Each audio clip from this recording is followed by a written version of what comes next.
वो निकल करके आया और जैसे सेठ की कन्या के हृदय से लगा, ऐसे ये भगवान भी आकर के अपने भक्त की पुकार पर हृदय से लग जाते हैं।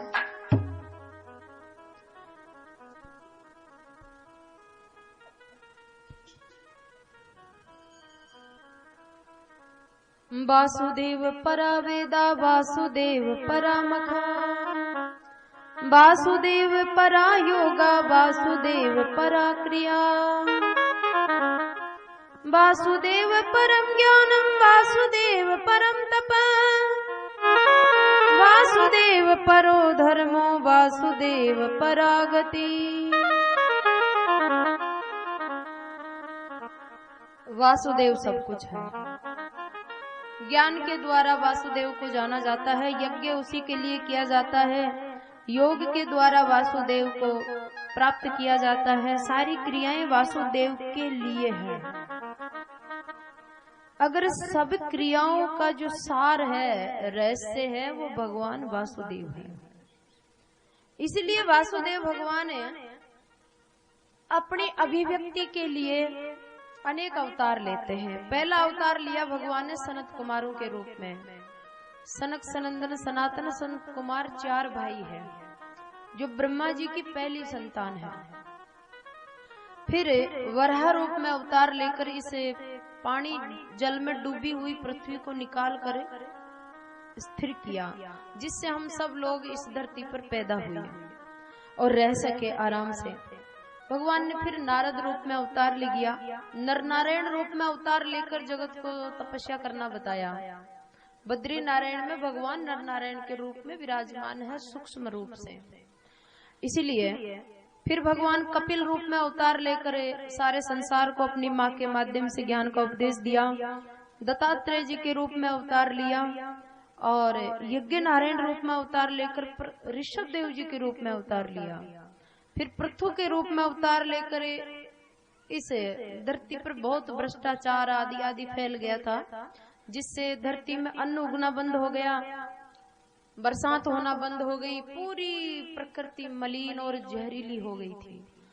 तो भगवान ने ऋषभ देव के रूप में जो है पृथु महाराज के रूप में अवतार लेकर के सारी कमियों को दूर किया और पुनः धर्म की स्थापना की। एक बार दक्षिण भारत का एक राजा था, समुद्र में वो स्नान करने गया था, तो नहाने के बाद सूर्य को जल दे रहा था। हो सके सभी लोग सूर्य भगवान को जल दिया करो, सुबह सुबह नमस्कार किया करो। सूरज को जल देने से आंखों की रोशनी बढ़ती है और दिमाग, बुद्धि, ज्ञान भी बढ़ता है, क्योंकि ये प्रकाश का स्रोत है, प्रकाश की जड़ है। ये इसको नारायण भी बोला जाता है ना, क्योंकि ये सारे जगत को उजाला देता है, प्रकाश देता है। तो ये भौतिक उजाला तो देता ही है, ज्ञान का उजाला भी देता है। अगर सूर्य भगवान को सुबह सुबह उठ के नमस्कार करें और ऐसे जल देते समय वो जो जल गिरता है ना, उसके अंदर से सूरज को देखना चाहिए। तो ऐसे रोज करने से जो है सूरज भगवान की कृपा से शरीर में रोग कम होते हैं, और अगर हुआ है तो मिटता है, अगर आराधना सच्ची हो तो। और जो है आंखों की रोशनी बढ़ती है, आंखों के कोई भी दोष है वो मिट जाते हैं। ये विज्ञान है, किसी की बनाई हुई ऐसे ही जबरदस्ती लगाई हुई बनाई हुई चीज नहीं है, विज्ञान है। तो इसलिए राजा जब जल दे रहा था, पानी दे रहा था, तर्पण कर रहा था, तो उसी समय उसके हाथ में एक मछली आ गई, छोटी सी मछली आई। तो राजा ने मछली को वापस समुद्र में गिराने लगा, तो वो मछली बोली, महाराज महाराज महाराज, त्राहिमाम, रक्षा करो रक्षा करो रक्षा करो, नहीं तो मुझे इस समुद्र में बड़े बड़े मगरमच्छ, मेरे से बड़ी मछलियां हैं, वो खा जाएगी। अगर आप रक्षा कर सकते हो तो मेरी रक्षा करो। राजा को हंसी आई और राजा बोले कि अरे तेरे जैसे शूद्र जीव तो मेरे करोड़ों पलते हैं, और तू कह रही है कि मेरी रक्षा कर सकते हो तो करो। करोड़ों की रक्षा करता हूं तो तेरी क्यों नहीं होगी। इतनी बात जब उसने कही तो चलो मछली को लेकर वो घर आया राजा, और एक बड़ा सी एक बर्तन में पानी भर के उसमें रख दिया। बोले मछली आराम से रह तू। राजा तो जैसे रख करके 2 कदम नहीं गया और महाराज वह मछली तो भी पात्र के जितनी बड़ी होगी। और फिर बोली पाचनों की महाराज बचाओ बचाओ मारो दम घुटियो। राजा पीछे मुड़ के देखते हैं तो मछली पात्र के बराबर हो गई। फिर वहां से निकाल करके एक बड़े पात्र में रखा, उसमें उसके जितनी बड़ी हो गई। वहां से निकाल के राजाओं के महल में छोटे छोटे सरोवर होते थे, उस सरोवर में रखा तो सरोवर के जितनी बड़ी हो गई। और फिर कह रही है महाराज रक्षा करो नहीं तो मैं मरी। आप करोड़ों की रक्षा करते हो ना, मेरी भी करो महाराज नहीं तो मरी। अब महाराज सोचा भाई वो तो कोई विचित्र जीव है तो कोई शक्तिशाली। तो महाराज ने आदेश दिया भाई उठाओ इसको और समुद्र में डाल दो। तो सिपाहियों के द्वारा उसको कई लोग मिलकर उस मच्छी को उठाया, समुद्र में ले जाके जैसे डालने लगा तो राजा भी गए उसके साथ में। और उस मछली में से भगवान नारायण प्रकट हुए और नारायण भगवान दर्शन दिया मछली से। जैसे राजा शरणागत हुआ, कहने लगा महाराज इतना करने की क्या जरूरत थी, आप पहली बार मेरे हाथ में आए थे ना, तभी बोल देते मुझे भाई मैं भगवान हूँ, तभी इसमें से प्रकट हो जाते, इतना चक्कर लगाने की क्या जरूरत थी। तो उन्होंने मत्स्य भगवान ने कहा कि तुझे अभिमान था ना कि मैं पालता हूँ, तेरे जैसे करोड़ों पलते हैं, इसलिए मैंने भी भाई चलो करोड़ों पलते हैं तो मुझे भी पाल। भगवान ने कहा बेटा करोड़ों करोड़ों तुमसे नहीं पलते, वो मेरे से पलते हैं। तुम तो एक बहाना हो, किसी को कोई छोटा मोटा पद दे दिया, किसी को राजा बना दिया, तो इसका मतलब ये थोड़ी है कि वही हो गया मालिक, वही हो गया भगवान। हाँ, दुनिया के अज्ञानी भोले भाले जीवों का मालिक वो बन सकता है, बाकी हकीकत में तो उसका मालिक भी कोई और है।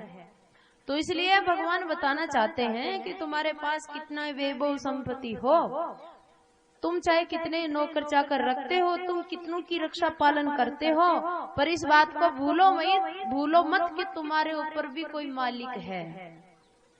तो उस राजा का अभिमान तोड़ने के लिए और भगवान ये बताने के लिए कि देखो मैं मछली में भी हूँ।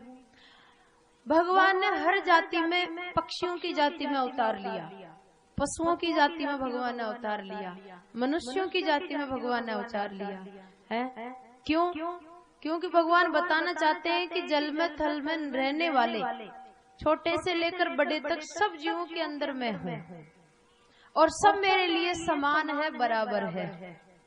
किसी का मेरे दरबार में भेदभाव नहीं है। तो इस प्रकार से मत्स्य अवतार लेकर गीता का ज्ञान भी सुनाया फिर सत्यव्रत राजा को। फिर भगवान कछुए के रूप में अवतार लिए जब समुद्र मंथन हुआ तो, और फिर धन्वंतरी के रूप में अवतार लेकर धरती पर जितना भी अमृत है, अमृत किसको कहते हैं? जिसको खाने से जिंदा रहे, जिस चीज का उपयोग करने से हम जीवित रहें, हमारे अंदर ताकत आवे, उसको अमृत कहते हैं। जो भोजन करते हैं ना, ये भी अमृत है, इसमें भी अमृत होता है। क्योंकि हम रोटी खाते हैं इसलिए तो जिंदा रहते हैं। तो रोटी क्या खाते हैं? रोटी तो मिट्टी से बनी हुई है, क्योंकि मिट्टी से गेहूं बना और गेहूं की रोटी बनी और उसको हम खाए, तो एक प्रकार से तो मिट्टी तो खा रहे हैं। तो डायरेक्ट ही खा लो फिर मिट्टी, जब उसको खाने से ही जिंदा रहते हैं तो डायरेक्ट ही खा लो ना, इतना मेहनत कौन करेगा उगाने का? नहीं, ये जो पेड़ पौधा और जितना भी अन्न होता है, औषधियां, जड़ी बूटियां, इनको क्या करते हैं कि रात को जब चांदनी रात होती है ना, तो चंद्रमा में से अमृत बरसता है और ये सारे पेड़ पौधे, जड़ी बूटियां सब उस अमृत को अपने अंदर चौंस लेते हैं, खींच लेते हैं। तो ये जो खाने पीने की और दवाइयों की जो भी ताकत है, वो अमृत चंद्रमा से आता है। अगर वो ताकत ना हो तो वो तो कोरा, वो तो घास के बराबर हुआ। तो इसलिए जो है कच्छप अवतार लेकर धन्वंतरी अवतार लिया। अब अमृत को कौन पीना चाहिए भाई? जो जगत का जगत के लिए हितकारी हो, कल्याणकारी हो, उन्हीं को अमृत पीना चाहिए। तो इसलिए देवताओं को अमृत पिलाया, राक्षसों को भगवान ने छोड़ा, क्योंकि राक्षस जगत का हानि करते हैं, समाज का नुकसान करते हैं। तो जो नुकसानदायक है उसको पिलाकर क्या करना है? सांप को दूध पिलाना, सांप को दूध पिलाएगा तो काटेगा।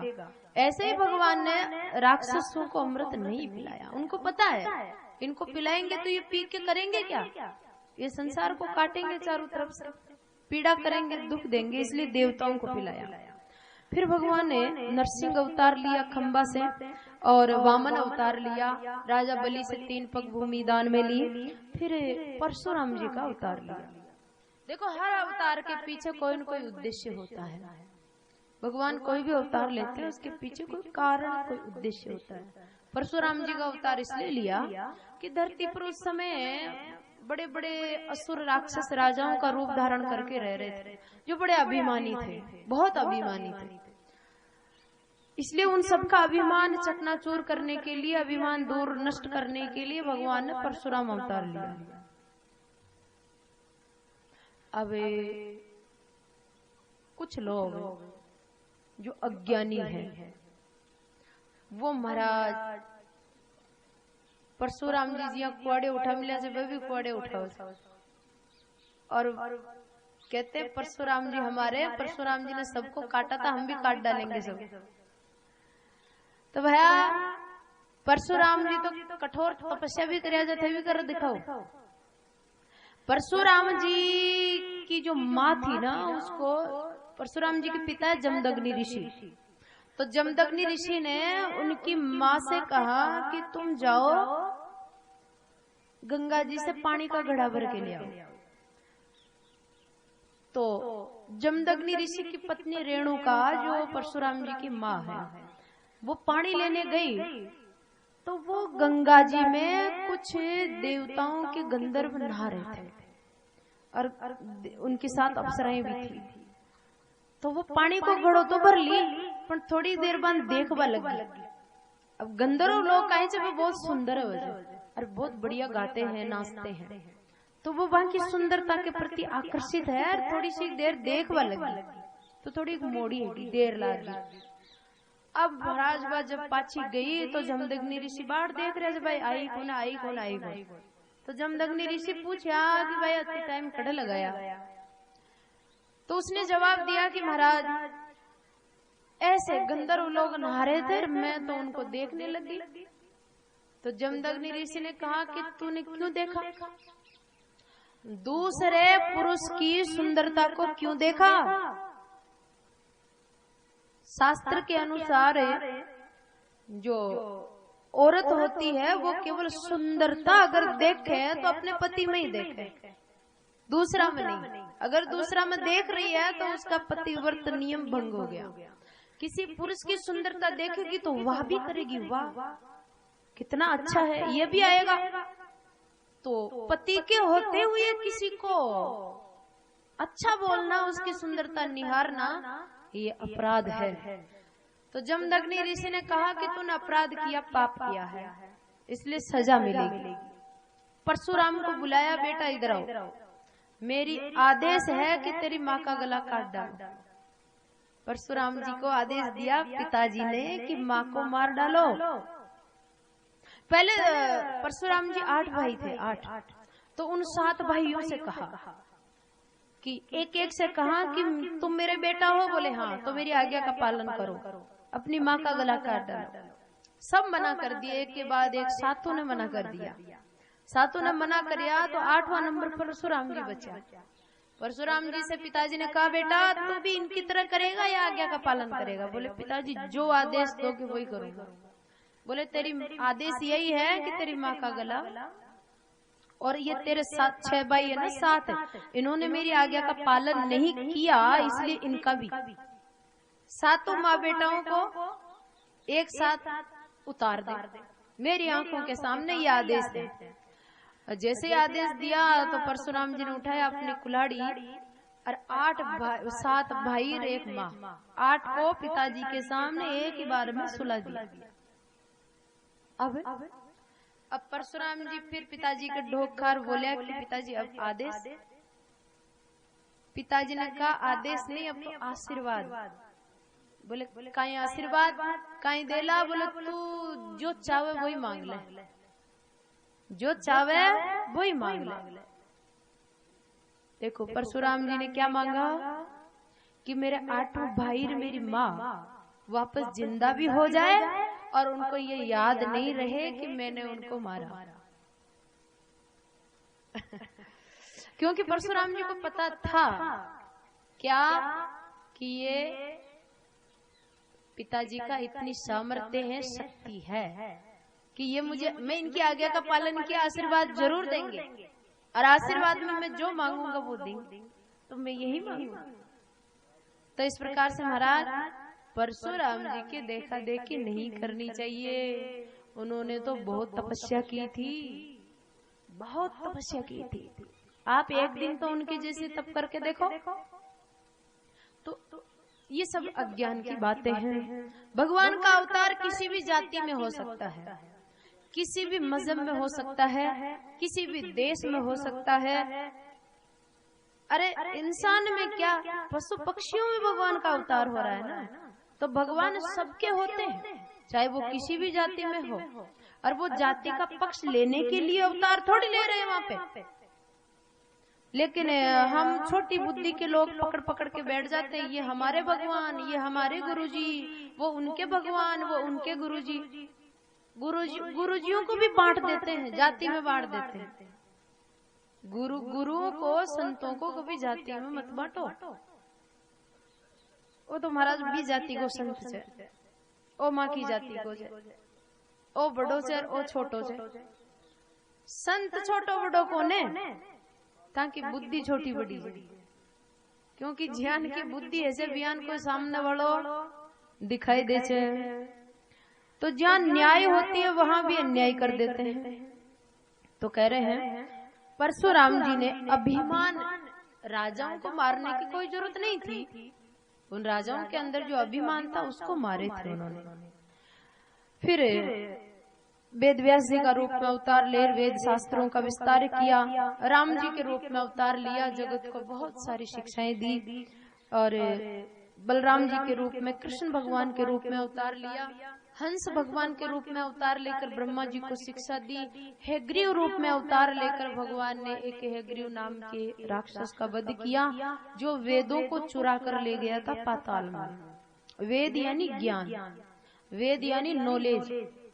और जैसे अपात्र के पास ज्ञान चला जाता है तो वो सारे जगत का नाश कर देता है, उस ज्ञान का दुरुपयोग करता है। जैसे आतंकवादी है, अब आतंकवादियों के पास ज्ञान जाएगा तो वो ज्ञान को लेकर क्या करेंगे भाई, तरह तरह का जगत को नाश करने वाली चीजें बनाएंगे। कैसे जगत को दुख देने के नए नए अपने ज्ञान के द्वारा तरीके ढूंढेंगे वो। तो असुरों के पास ज्ञान कभी जाना नहीं चाहिए। इसलिए पहले ऋषि मुनि पात्र को ही ज्ञान दिया करते थे, अपात्र को नहीं देते थे। तो फिर बुद्ध भगवान का अवतार हुआ गया जी में, बिहार में। और अब एक अवतार बाकी है जिसको कल के अवतार कहा जाता है। यह अवतार होगा संबलपुर गांव, संबलपुर गांव में होगा। और कलयुग का 800 वर्ष बाकी रहेगा तब होगा। कलयुग की उम्र है 4,32,000 वर्ष। 4,32,000 में से 5,600 वर्ष बीते जाए और 4,27,000 वर्ष कलयुग का शेष है। तो शास्त्र कहते हैं कि जब सूर्य चंद्र ग्रहण होता है तो कलयुग की उम्र थोड़ी घट जाती है।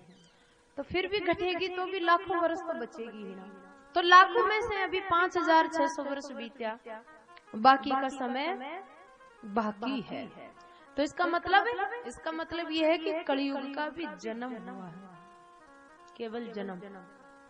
और अभी तो बच्चा है, पालना में झूल रहे चलते हैं। हाल तो न तो बैठे हो बसी क्यों, न चाल बसी क्यों, न उबो बसी क्यों। जब ये चलने लग जाएगा और जब ये खड़ा हो जाएगा और जब ये जवान हो जाएगा तो क्या होगा। हाल तो जन्म ही तो ही छे, बच्चो ही तो छे। पर बच्चो छे बड़ी का चमत्कार देखो, पूत का पग पालने दिख रहे छे। हाल तनी कलयुग रूपी पूत पालना में छे, पर बिका लक्षण दिख रहा है। हर व्यक्ति में स्वार्थ इतना खतरनाक बढ़तो जा रहा है महाराज भी का। स्वार्थ के सामने सब गुरु फैल, भगवान फैल, माता पिता फैल, भाई फैल, परिवार फैल, जाति वाति सब फैल। स्वार्थ की प्रधानता, ये इतने सारे जगह जगह कलेश ये सब क्यों बढ़ रहे हैं? जो युधिष्ठिर जी महाराज है पांडव, वो राजा बने हस्तिनापुर के।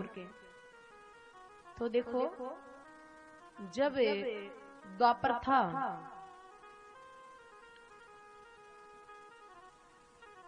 एक बड़ा किसान को, साहूकार को खेत बाओ, जो एक छोटो किसान जिसके पास जमीन नहीं थी, तो महाराज वो खेत बारियो जो साहूकार को खेत बाता बाता बिका हड़ में एक घोड़ो निकलियो, जिम सोना की मुद्राएं भरी, धन भरियोड़ो घोड़ो निकलियो बिका हड़ से, हड़ की नोक से। तो देखो वो भी धन बड़े, कोई नहीं देख रही, जो कोई नहीं देख रहा था, अरबी भी धन का भरेड़ा घड़ा ने बोलिया रे भी साहूकार ने दियो, भी जमीन का मालिक ने लिया दियो कि महाराज था की जमीन वो निकले जे, था का खेत वो निकले जे, पर था कोई अधिकार से। तो साहूकार कहे कि अगर ये पर मारो अधिकार है तो और मारा भाग्य को है तो आज तक मैं बारे जो जमीन पहली मन मिल जातो, इको मतलब क्लियर है कि यो मारा भाग्य को कौन, भले ही मारी जमीन में निकलो, ये बरे से तुम्हारी जमीन बायो और तनियो मिलियो, इसको मतलब थारा ही भाग्य को जाए, मैं तो नरा को तू ही ले जा। वो कहे नहीं महाराज था की जमीन में निकलियो, पर मारो कोई अधिकार को नहीं। दोनों की ये बात पर ही लड़ाई। अब तो फिर कब न्याय कौन करे? तो युधिष्ठिर महाराज ने किया, युधिष्ठिर महाराज ने किया। तो युधिष्ठिर जी भी वो तो कहे महाराज पर मन ली, पर इको अधिकार से, वो कहे नहीं नहीं महाराज मारो अधिकार कर। तो युधिष्ठिर महाराज ने उस घड़े को अपने पास रख लिया और बोले राजकोष में रहवा दो, और फिर समय आओ लो जब मैं न्याय कर दूंगा। तो राजकोष में भी राख लिया, सरकार राख ली, दोनों किसान पास आ गया। अब अडिनो भगवान कलयुग को प्रारंभ कदी हो, जब भगवान कृष्ण द्वारिका से अपने धाम में चले गए, द्वारिका पानी में विलीन हो गई, उसी दिन से कलयुग का प्रारंभ हुआ। तो धीरे धीरे 36 वर्ष तक पांडवों ने शासन किया, 36 वर्ष। वो तो और करता, लेकिन भगवान कृष्ण चले गए ना, इसलिए उन्होंने भी फिर संन्यास ले लिया, राजगद्दी छोड़ दी। तो जी कलयुग प्रारंभ ही हो, और तब दोनों किसानों में पाछो झगड़ो ही। वो तो कहे नहीं मारा खेत में निकले मारो अधिकार, वो कहे कि नहीं मारो अधिकार। समय को प्रभाव, या तो वो दिन छो जो कह रहे थे कि नहीं मारो अधिकार कौन थारो, और या फिर अब वो झगड़ो हो रहे कि नहीं वो तो मारो, वो तो मारो। तो लड़ता लड़ता गया युधिष्ठिर जी बने। फिर युधिष्ठिर जी न्याय किया। जो गरीब किसान था उसके था लड़का, अमीर के थी लड़की, दोनों को रिश्तों कराया, और वो जो सोना को कलश सो, जो धन भरियो सो, वो कन्या ने कन्यादान में दे दिया। न्याय करे। तो कलयुग उसका नाम है जिसमें स्वार्थ लोभ आदमी को इतना अंधा बना दे कि धर्म की जगह में भी उसको धर्म नहीं दिखाई देगा। यानी भाई भाई को काटेगा, बाप बेटा बाप को काट डालेगा धन के लिए। धन के आगे और स्वार्थ के आगे सारे रिश्ते नाते सब फैल, सारी भावनाएं प्रेम रेम सब खत्म। ना कोई शुद्ध खाना पीना रहेगा, ना शुद्ध पहनावा रहेगा, ना शुद्ध भाषा रहेगी, ना शुद्ध रिश्ते नाते रहेंगे। इंसान की उम्र घट करके 20 वर्ष की हो जाएगी। 20 वर्ष। देखो पहले 100 साल जीता था, अब 60-70 पे आ गया। आने वाली पीढ़ियां 50 पे आ जाएगी, फिर 40 पे आ जाएगी, फिर 30 पे आ जाएगी, और जब कलयुग जवान हो जाएगा ना, तब आदमी की उम्र केवल 20 वर्ष रहेगी। और 20 वर्ष में तो 3 पीढ़ी का पोता पोती जाला। 6 वर्ष की उम्र में बच्चे हो जाएंगे। ये भागवत में लिखा है क्लियर। लिखने वाले वेद व्यास जी महाराज है जो त्रिकालदर्शी है। वो 22 चीज लिख रहा है जो प्रैक्टिकल में देख रहा है, उसी को लिख रहे। कहीं भी कथा कीर्तन भजन भजन नहीं होगा, मंदिर वंदिर नहीं रहेगा, किसी के हृदय में श्रद्धा नाम की चीज ही नहीं रहेगी। इतने मन इतना मलिन हो जाएगा, रहना सहना पहनावा खाना पीना सब बिगड़ जाएगा। तो इसलिए भैया अभी तो अच्छा समय है, इतना भजन करें संसार में रहते हुए कि ऐसे बुरे समय में जन्म ना लेना पड़े। जन्म से सबके शरीर में रोग होगा, किसी के क्या किसी के क्या, यानी कोई भी सुखी नहीं रहेगा। सबकी एक ही लक्ष्य रहेगा, सबका खून चूस के मैं बलवान हो जाऊं, बस सबका खून चूस के मैं बलवान हो जाऊं, पुष्ट हो जाऊं, मैं सुखी हो जाऊं। इसी चीज में ये एक ही लक्ष्य रहेगा। उदरम भरिणो जीवा बराका, पेट भरने का ही उद्देश्य रहेगा। इस पेट भरने के उद्देश्य के सामने, स्वार्थ के सामने सारे रिश्ते नाते, सारी भावनाएं, प्रेम संबंध सब खत्म। इससे बड़ा कोई नहीं, रुपया सबका बाप होगा। तो इदम भागवतम नाम पुराणम ब्रह्म संहितम उत्तम श्लोक चरितम चकार भगवान ऋषि। इसलिए कह रहे हैं भाई ये वेद के समान जो है सुंदर मोती खजाने से भरा हुआ ज्ञान सुनो, इसी से तुम्हारा कल्याण होगा। यहाँ वेद व्यास जी महाराज ने तीनों कालों को देखा तो देखा कि आने वाले समय में धर्म मिश्रित हो जाएगा, धर्म संकरण हो जाएगा, वर्ण संकरता इसमें आ जाएगी, यानी मिलावट। वर्ण संकरता मतलब मिलावट। देखो आज के इंसान की भाषा में मिलावट, पहनावा में मिलावट, भोजन में मिलावट, चाल ढाल में मिलावट, रहनी सहनी में मिलावट, हर चीज में मिलावट है। और जो खाना भोजन खाते हैं ना उसमें भी मिलावट। अनाज पैदा नहीं होता उससे पहले से ही मिलावट, पैदा होने के बाद मिलावट, दूध में मिलावट, घी में मिलावट, तेल में मिलावट, हर चीज में मिलावट। और आजकल तो जो चाइना के लोग हैं वो हर चीज नकली बना रहे। मशीना तो नकली बना रहे, जो बना रहे अपन खावा पीवा की चीजें नकली बना रहे।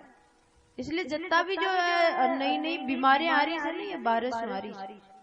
भारत देश में तो शुद्ध शाकाहारी लोग रहा करते हैं और प्रकृति के अनुसार अपना जीवन जीते हैं।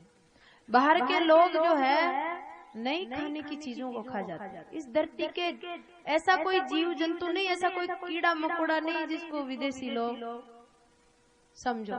और उसका दुष्प्रभाव यह है कि जो है तरह तरह की नई नई बीमारी आ रही है। अभी को फल फिर सारा ही लोगन भोगना पड़े जाए, अच्छा न फिर बुरा न, क्योंकि एक पापी बैठे और डूबी सारी नाव। तो ऐसे, और हम भी बड़ा आदर के साथ उनको अपनाते हैं भाई। अपनी संस्कृति अपनी भाषा को हम कमजोर मानते हैं, उनकी संस्कृति उनकी भाषा उनका रहना सहना उनका पहनावा को हम ज्यादा महत्व देते हैं। उनकी दिनचर्या उनका जो सिस्टम है उनका कानून है उनको ज्यादा महत्व दे रहे हैं, जिसकी वजह से ये सब हानि हो रही। तो वेद व्यास जी महाराज ने ये विचार करके ये भागवत लिखा। भाई सारे वेद शास्त्रों को कहाँ पढ़ेगा, इतनी कम उम्र होगी, छोटी बुद्धि होगी, यादाश्त भी कम होगी, तो कम से कम एक शास्त्र पढ़ लेगा तो भी ईमानदारी से पढ़ लेगा, जीवन में उतार लेगा तो उसका कल्याण हो जाएगा। तो नारद जी महाराज वेद व्यास जी से कहते हैं कि महाराज आप अत्र शास्त्र लिखे पढ़ते मन सुखी न दिख रहा, कारण कहीं वेद व्यास जी ने कहा कि नारद जी थे भगवान की उपासना करेड़ा तो थे ही बता दो कहीं कारण से मैं दुखी क्यों छू। नारद जी ने बताया महाराज कि बिना भवतानोदित प्रायम यशो भगवतो मलम यन्निवासो न तुस्येत मन्ने तदर्शन अखिलम यथा धर्मादेश्चारता मुनिवर्यानु कीर्तिता न तथा वासुदेवस्य महिमान वर्णिता न यद्वश्चित्र पदम हरेर यशो जगत पवित्रम प्रगृणित करहिचित तद्वायसं तीर्थमुसन्ति मानसा न यत्र हंसा निर्मंतु शिक्षया। नारद जी ने कह रहे हैं कि ते 17 पुराण लिखा तो बम कौन सी बातों पर जोर दिया, क्या क्या बताया उनमें कि बेटा प्राप्त करना हो तो कौन सा धर्म कर्म किया जाए, जमीन प्राप्त करनी हो तो कौन सा धर्म कर्म किया जाए, शरीर के रोग हटाने हो तो कौन सा धर्म कर्म किया जाए, स्वर्ग में जाना हो तो उसके लिए कौन सा धर्म कर्म किया जाए। यानी संसार की चीजों को प्राप्त करने की विधियां तो आपने बता दी, लेकिन भगवान का प्रेम प्राप्त करने की विधि आपने कोई शास्त्र में नहीं बताई। यानी संसार की महिमा आपने खूब गाई, लेकिन भगवान की महिमा का स्पेशल ग्रंथ आपने नहीं लिखा। सभी शास्त्रों में भगवान की महिमा है तो सही, लेकिन कैसी है, जैसे दूध में घी है। अब दूध में घी है लेकिन वो किस काम का न दिखता है न कोई प्राप्त हो सकता। तो महाराज यहाँ करो ने घी ने निकाल एक साइड में बर्तन भर रही दे दो तो खाली उपयोग करवा कोई काम। भाई किसी बर्तन में घी भरा होगा तो लिया और काम में लिया सीधा ही। ऐसे दूध में दिख रही कौन पहले निकालो वही बड़ो मुश्किल है, फिर गरम करो और जमाओ और दही करो और फिर मंथन करो अत्रिकुण कर लो मेहनत। तो ऐसे ही आपने जो है जो ठाकुर जी का प्रेम है ना, प्रेम रूपी घी, उसका एक स्पेशल बर्तन भर के रख दो बस। जिन घी चाहिए भाई, जिन दूध चाहिए कोई ने कहीं चाहिए तो बाबा का लेता रहला, पर जिन घी चाहिए वो तो घी का बर्तन नहीं ये रलो ने। अरे हंस है तो हंस मोती चुगता है और मोती मानसरोवर में मिलता है। अब थे कहो कि हंस तो वही खा लो जो कागलो खाओ जो, तो हंस कागला की चीज थोड़ी खाओ लो, हंस सुअर की चीज थोड़ी खार खुश रहो लो। बिन तो मानसरोवर चाहिए मोती चाहिए। तो ऐसे जो भगवान के जितने भी भक्त है वो हंस है, और उनको वो रहते भले ही संसार में रहते हुए उनको उनका पेट तभी भरेगा जब उनको भगवान के प्रेम रूपी मोती मिलेगा। तब वेद व्यास जी ने भागवत रूपी मानसरोवर प्रकट किया। भागवत रूपी मानसरोवर में कृष्ण प्रेम रूपी मोती पड़े हैं, और इस मानसरोवर में वही जीव आता है, वो डुबकी लगाता है और उसी को मोती मिलता है जो हंस है। और जो भगवान के सच्चे भक्त है वो तुलसी सूर मीरा जैसे भक्त वो हंस है। और वो जब मानसरोवर भागवत रूपी मानसरोवर में आएगा तो मोती जरूर मिलेगा, उसको जरूर मोती मिलेगा। इतिहास उठा के देखो, जिन जिन ने भी निष्काम भाव से निष्कपट भाव से मोती भगवान के प्रेम रूपी मोती चुगने के उद्देश्य से जिसने भागवत का अध्ययन किया, भागवत को सुना, उसको जरूर भगवान का प्रेम रूपी मोती प्राप्त हुआ। तो जो है नारद जी महाराज अपनी खुद की कथा बताए कि पूर्व जन्म में एक ग्वालन थी, ग्वालिया था, तो वो दूसरों की गाय चराकर अपना पेट भरते थे। तो वो जो ग्वाला था उसकी मौत हो गई और उसकी पत्नी गर्भवती थी, वो अकेली रह गई। तो अब वो अनाथ हो गई, उसका पालन पोषण कौन करे कैसे। तो वो बेचारी भटकती फिरती थी, भटकती भटकती भीख मांग के खा रही थी। भटकती भटकती कोई आश्रम पर चली गई। उस आश्रम पर भगवान का कोई सच्चा संत रहता था।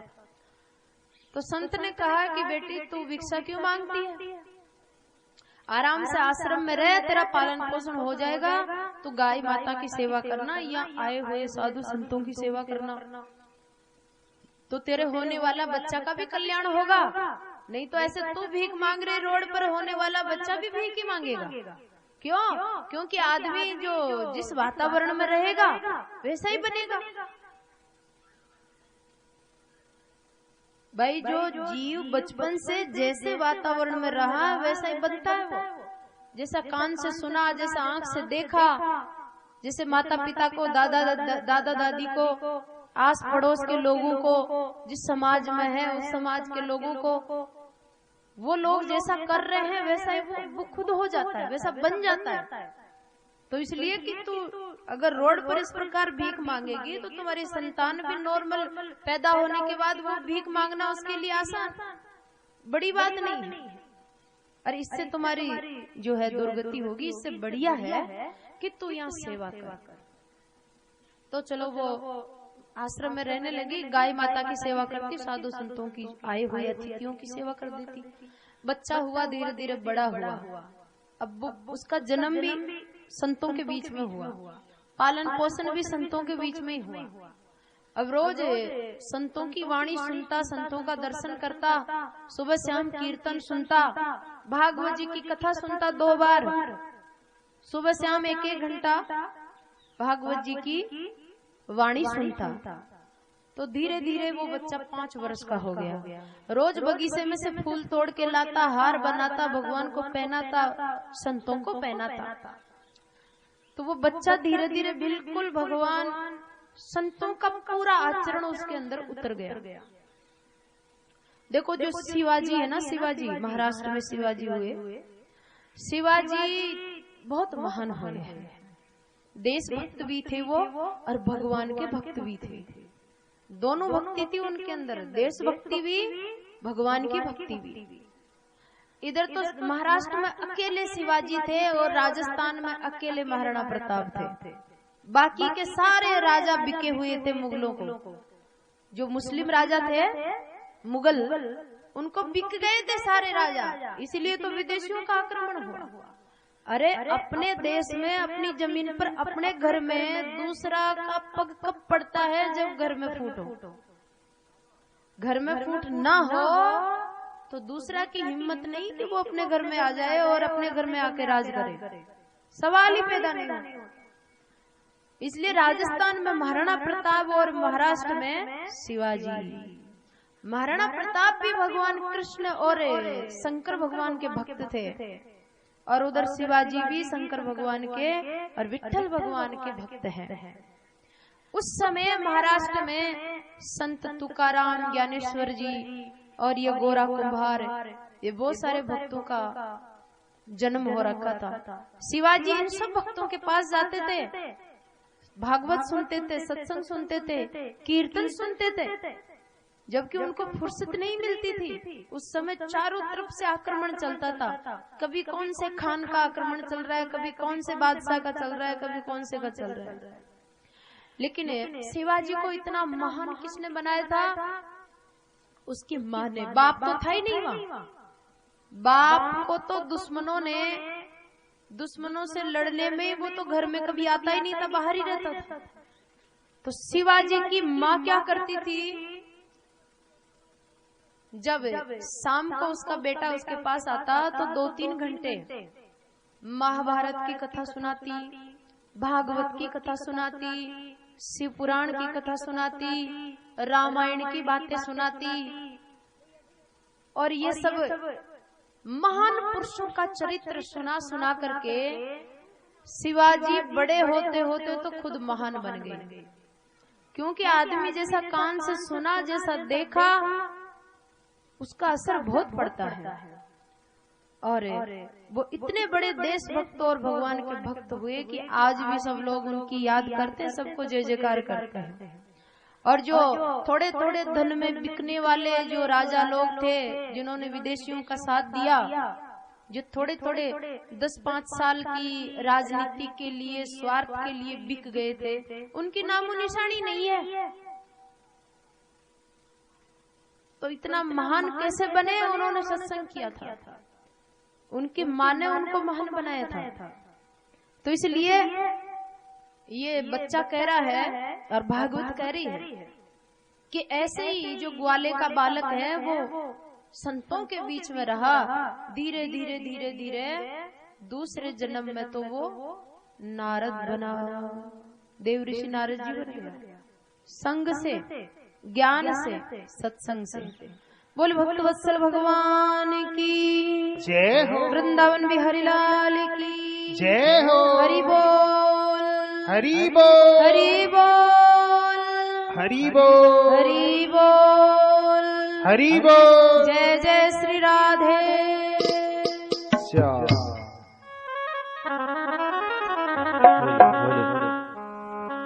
ओ तू है मेरा, मैं तेरा।